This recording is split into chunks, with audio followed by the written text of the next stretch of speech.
Feel this way forever. I'm sorry, Miss Jackson.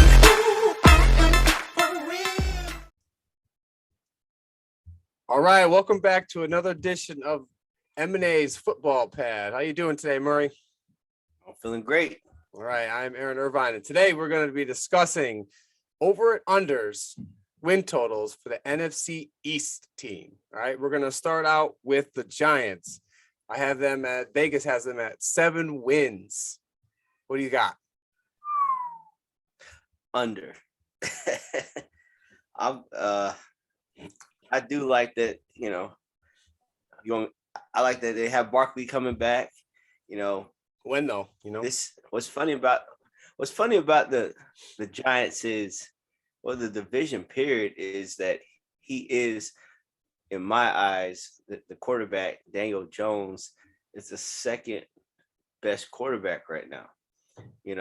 I feel like that there's not a lot going on in that division, and him being the second best, they will have some opportunities, with Barkley and Galladay. But I do see that when it comes down to overall, I'm still not sold on Judge and Garrett getting that job done in that area. Will they win? Of course, they'll win, and it'll go under 7.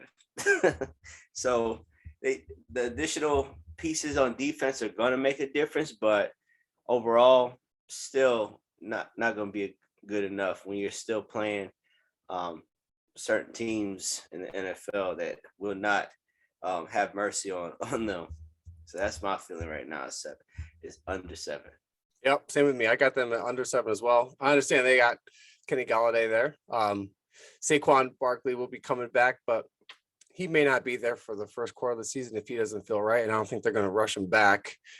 So I have them under 7. I don't trust Daniel Jones. You have him as your second best quarterback in the division. I have him as the third. He could eventually be the fourth, see how Hurts plays, because I think I'd rather have Fitzmagic over Daniel Jones right now, the way Daniel Jones turns the ball over. Now, he could turn around this year with a weapon like Galladay, but I feel as though he's the third best. He turns the ball over too much, and I see them under 7 wins.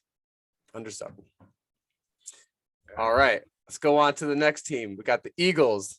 Vegas has them at 6.5. What do you think? 6.5 is cutting it close, but I'm still going to go with 6.5. I'm going to go with an under also. I do see 4-11. As much as I did like Jalen Hurts, in college, I don't think that it's going to be a good first year, like a good first year taking over.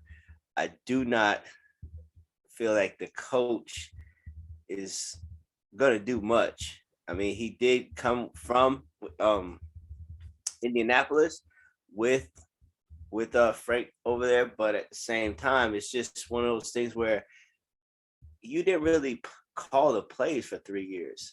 You were the OC, but I don't think he really got his feet wet with being the guy. So being that when it comes down to being qualified for a job, I don't feel like this guy is right. Just listen to the first press conference. I was just like, man, anybody can get a job if they just around the right people. So I don't feel like necessarily with him that they're going to do any better than what they already done, which was 4-11. So 4-11, let's go with either the same or 5 or 6, which they're still going to be under. Yeah, I'm with you here again. I believe they're going to be under 6.5. So I could see them getting 4, 5, or 6 wins. I don't think. I guess the coach seems odd to me. It seems I don't see how he elicits much confidence in that locker room. Everyone hears him speak, and I'm just like, how did this guy get this? How did he impress anybody in an interview room? I can't even believe it. I can't. And so I figure that's how he's talking amongst the team. And he's sitting here talking about we're not going to go that far with Jalen Hurts yet, saying he's going to be the starting QB. So you're going to start Flacco? Then is that what we're going to go with? You need to run out Jalen Hurts. Like this is good. a joke. So I got them under. I think I mean really I got them at 4 wins. Honestly, I don't really see them winning too much, even though it's a bad division. So that's where I could see them getting up to 6, but I certainly don't see them getting to 7. So I got them under as well. Next up, we have your Washington football team. My Washington football team. That's what we're calling them now. That's it. The way you back them up. They are at 8 wins. Vegas has them at 8 wins. Some places have it 8 wins. What do you think? Doctor, ladies and gentlemen. We're gonna go over. To the top, to the Super Bowl. Yes, Super Bowl. That's it. I mean, like I said, I'll say plenty other podcasts of they had the Bucks on the ropes. So I'm not gonna sleep on them. And I feel like that defense is nasty and nasty enough to keep them in any game. So when you have them getting that far with a guy that you got off the street pretty much at quarterback at the time, now you add a 38-year-old vet in hold on, I'm not gonna say that. Fitzmagic.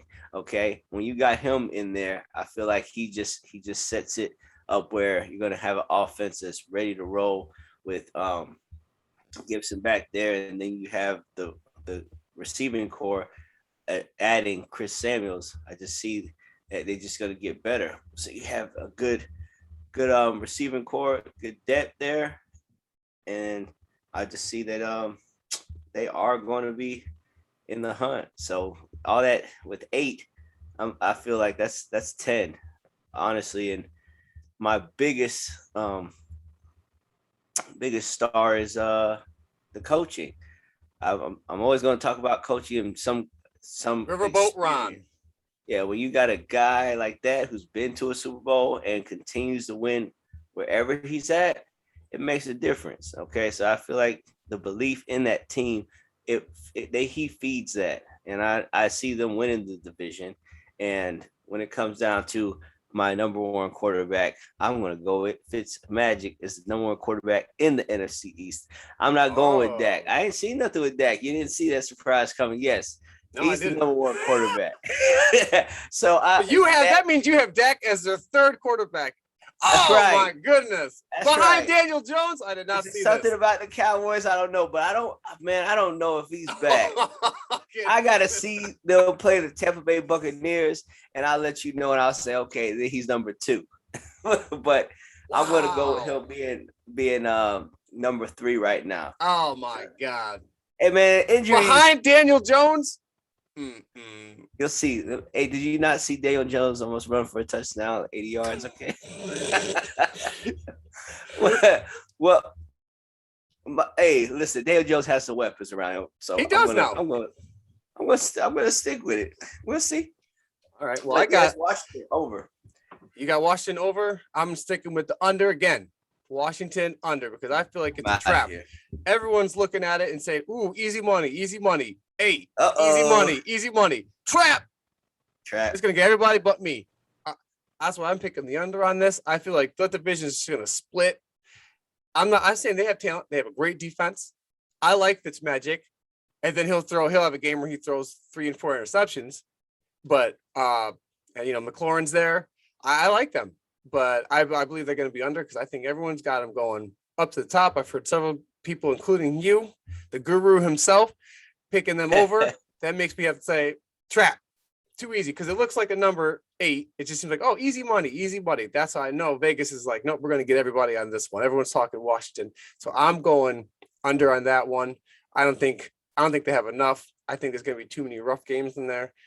Fitzmagic getting old too, so we'll see what he has left in the tank. So I'm going. So it's Tom Brady.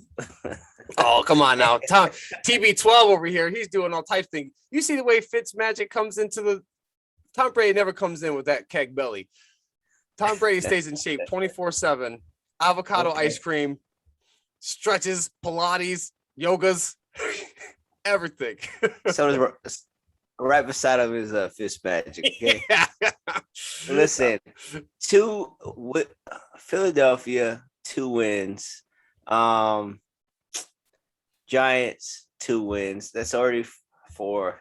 These division Cowboys, rivals. 1. So you're gonna get some. Okay, you say, all right. That's division rival. You're just gonna sit here and say 2 wins, 2 wins.